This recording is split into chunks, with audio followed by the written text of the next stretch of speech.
live up to that idea. So there's a sense of respect, but the sense of humbleness.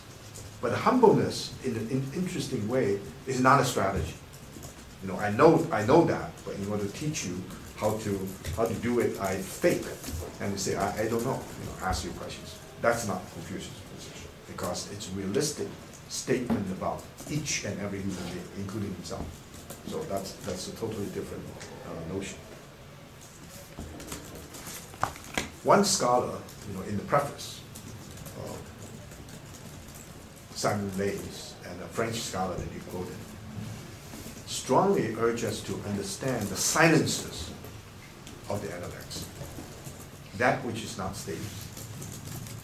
And that's the most difficult, but that's the most important, one of the most important things.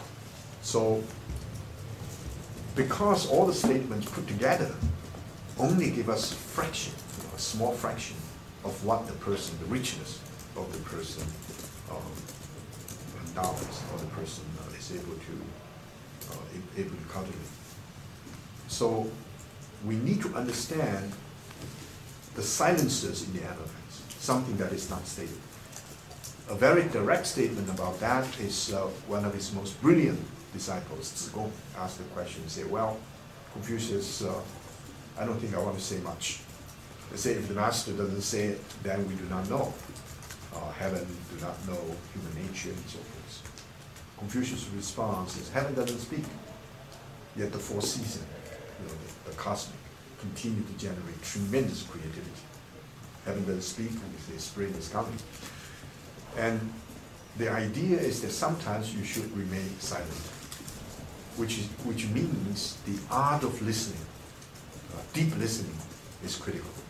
And Confucius really doesn't like people who talk a lot, who carries a monologue, like what I've been doing, or the person who are glib, person who are smart with words.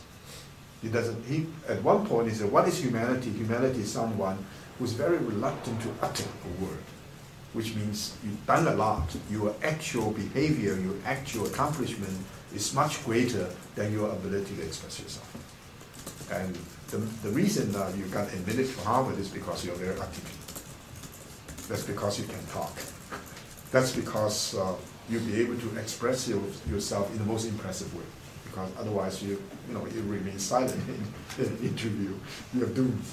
And so, but from the Confucian point of view, which is not at all in conflict with elegance, with the ability to express yourself, with the ability to be articulate, it says something else is needed. For example, you're going through an interview, people talk to you, you know the people who talk to you are not simply impressed by your ability to express yourself.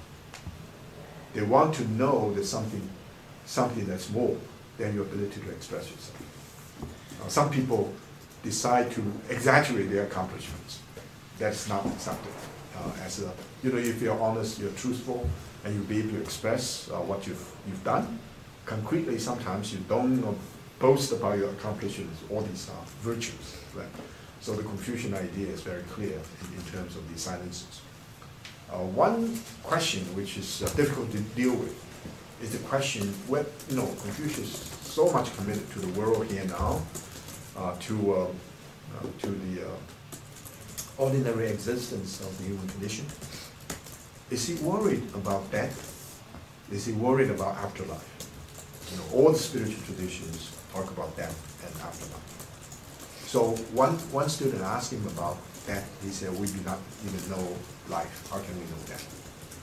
And one student asked him whether it's important to serve the spirits, like in a memorial situation, or in a way one is able to honor the deceased parents and so forth. Confucius says we cannot even serve people. How can we serve the spirits? This has been taken at face level, that Confucius is not concerned about that, nor is he particularly concerned about serving the spirits. Therefore, his secular humanism, that is very secular. There's no spirituality involved. Now, if you re-examine the introductory note by Simon Leys, he cites a rather eminent French scholar by the name Elias Canetti. Elias Canetti has made the following observation. Well, after he discussed Confucius' notion about death, which he really rarely talks about, I know of no sages who took death as seriously as Confucius. Why he made that remark? The remark is that there's a difference between word and experience. I don't know whether you're familiar with Taoism. There's a statement, the Tao that can be talked about is not the Tao. The Tao that can be talked about is not the Tao. The way that can be talked about is not the way.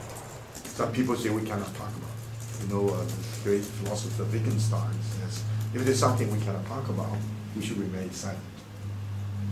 So silence is important. There are two kinds of silence, or silences. One kind of silence is you do not know, you really do not know.